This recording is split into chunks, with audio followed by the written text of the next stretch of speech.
Most people today know Atari as a gaming company that used to be popular in the 70s and 80s, but many aren't aware that Atari released a series of computers from the late 70s to the early 90s, and that they went head-to-head against industry giants such as Apple Computers and Commodore. Most people think of Atari as a game company. It was some 6 years ago when Americans bought $3 billion worth of video games. But the fad wore off, and Atari switched to computers for sheer survival. Computers now make up 2/3 of Atari's business. However, consumers are fickle, and Atari is facing a challenge: how to be both a game and a computer company. Although Atari's computers started off strong in the US PC market, the company soon faltered following pricing war battles in the mid-80s and stiff competition from IBM PC compatibles in the late 80s. This is the story of how a gaming company took on the computer industry in the 80s PC wars. Discover a world beyond your wildest dreams. Discover Atari. Discover the Atari that brought you a home computer truly designed for the home. Sophisticated for advanced needs, yet simple enough for your child to use. Before Atari launched its first computer in the late 70s, it had an opportunity to launch one way sooner. In the mid-70s, then Atari employee Steve Jobs floated the idea of developing a family-friendly computer that would be suitable for playing games and helping parents with doing taxes. A machine that would feel personal. Atari founder and CEO Nolan Bushnell scoffed at the idea. Only 2 years later, he would see how expensive his mistake was when Commodore, Radioshack and Apple would start the computer revolution in 1977, with former Atari employee and now Apple co-founder Steve Jobs at the forefront of the computer revolution. In 1978, Nolan Bushnell would be forced out of Atari just 2 years after he had sold it to Warner. He was replaced by Ray Kasaar, who, upon seeing Apple's success in the early personal computing market, ordered engineers to repurpose a planned upgrade for the legendary VCS and turn it into a home computer system. At the Consumer Electronics Show of January 1979, Atari unveiled their first ever home computers, the Atari 400 and Atari 800.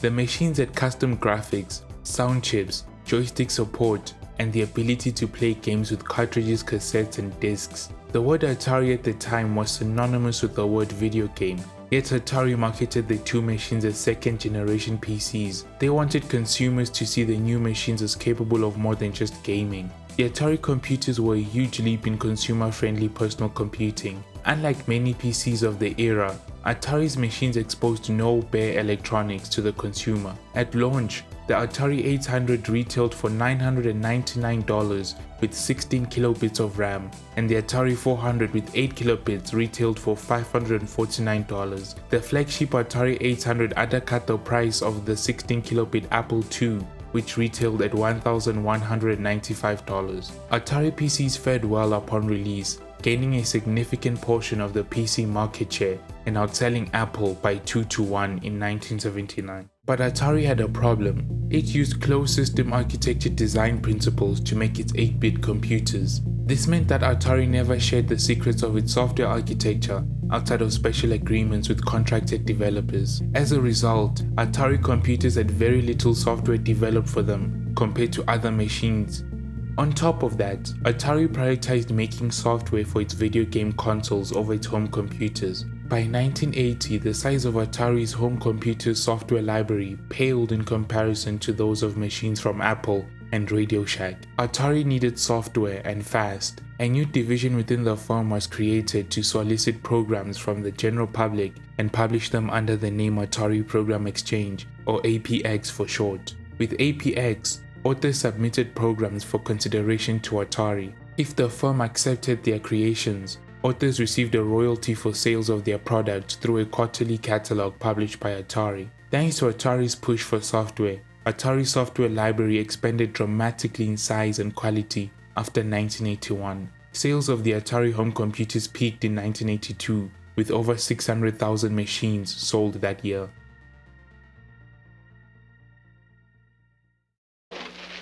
You know, the best part of telling you about the new Atari XL home computers is that I get to try them out. They sent me everything. I feel like a kid in a computer store.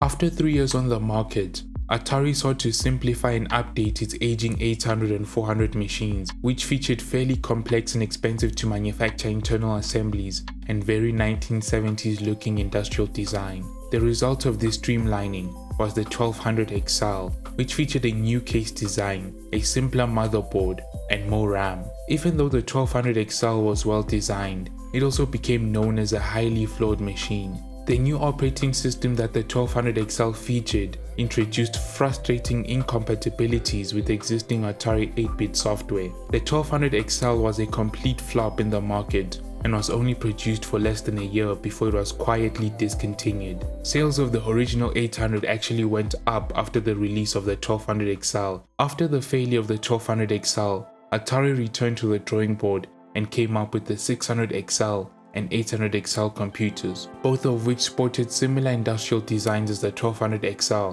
but were smaller, more compatible, and even less expensive to manufacture. Atari originally planned to release the 600 XL and 800 XL in mid-1983, but due to difficulty in transitioning manufacturing from the US to Asia, the new models did not arrive until late that year. The 600 XL and 800 XL were well positioned in terms of price and features, but during the critical Christmas season, they were available only in small numbers, while competing computers such as the Commodore 64 were widely available. Atari failed to keep up with Christmas demand for the 600 and 800 XLs due to their production failures. They had missed out on a very lucrative opportunity. To add to that, the ongoing price wars between computer companies were not doing any good for Atari's bottom line. Although the 800 XL would ultimately be the most popular computer sold by Atari, the company was unable to defend its market share. After losing $563 million in the first 9 months of 1983, Atari announced that prices would rise in January of 1984. This, combined with the simultaneous effects of the video game crash of 1983, made Atari lose millions of dollars. Its owner, Warner Communications, became desperate to sell off the division.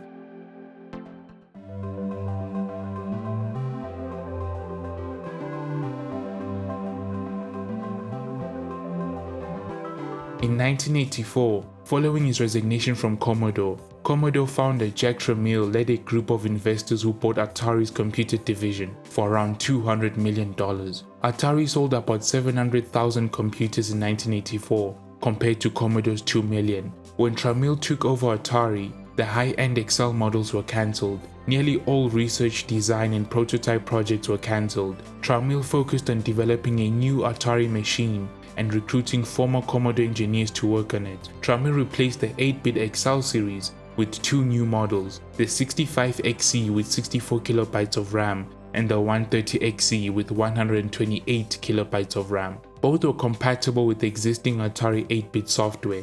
Even though XE computers were discontinued in the early 90s, their popularity was sustained by new markets in former socialist countries, where people did not have the spending power for a 16 or 32-bit computer. For example, out of 250,000 XE computers sold in 1989, 70,000 were sold in Poland. Any machine can play games with you. But as a real computer, I can also help with education. Give people the power to be successful. Enable them to create music And produce extraordinary images through my artist's palette. To design the Atari ST.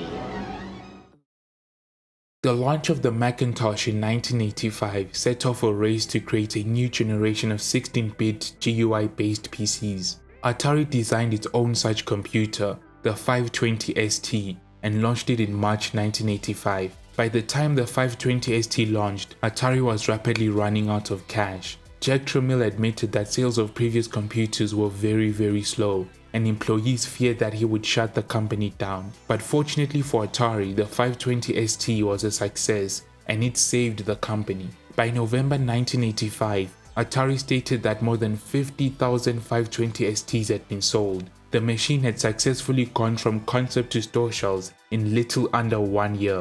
In 1986, Atari improved upon its well-received 520 ST by doubling the RAM to 1 whole megabyte. The new system, called the 1040 STF, sold for $999 at launch, which made it the first computer with a megabyte of memory available for under $1,000.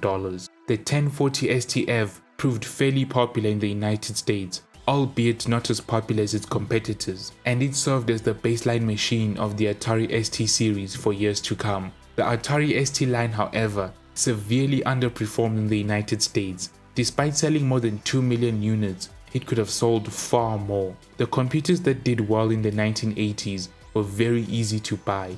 They had extensive dealer networks that included a combination of national distributors and retail stores that had a lot of locations, as well as some kind of network of locally owned independent dealers. The big names of the 1980s computer industry had these networks, and as a result, they grew over time. Atari didn't have such networks, and there were two reasons for that. A lot of national retailers got burned pretty badly in the video game crash of 1983 and were quite reluctant to work with Atari post the crash. Of course, Atari was under new management, but there was also a problem with that new management. Retailers remembered Jack Tramil from his days at Commodore, and they didn't like working with him at Commodore. He had a reputation for constant price cutting, which made it hard for computer dealers to earn a profit.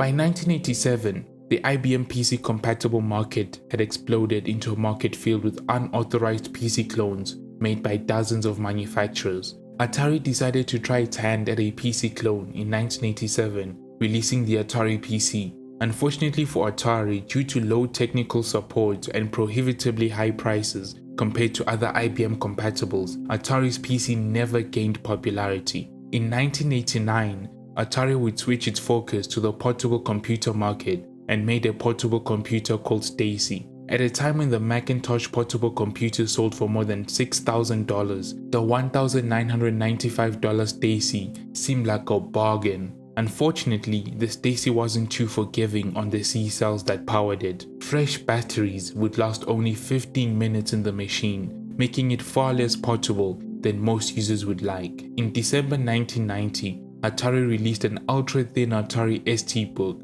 By omitting an internal floppy drive, Atari was able to make the ST book less than 5 pounds. However, the ST book's extremely fragile plastic case and LCD screen were prone to breaking, which may be why the company limited its production to an astonishingly small 1,000 units. Atari's multiple product failures showed that they were not equipped to compete with what had become a market of IBM clones based on Microsoft Windows. Throughout the 1980s, Atari's home computers remained moderately popular entry-level home machines, but they never eclipsed Commodore in market share in the United States. Despite gaining some success with its XE line in Eastern Europe, Atari Corporation stopped selling computers in 1996, marking an end to the story of how a gaming icon took on the computer industry.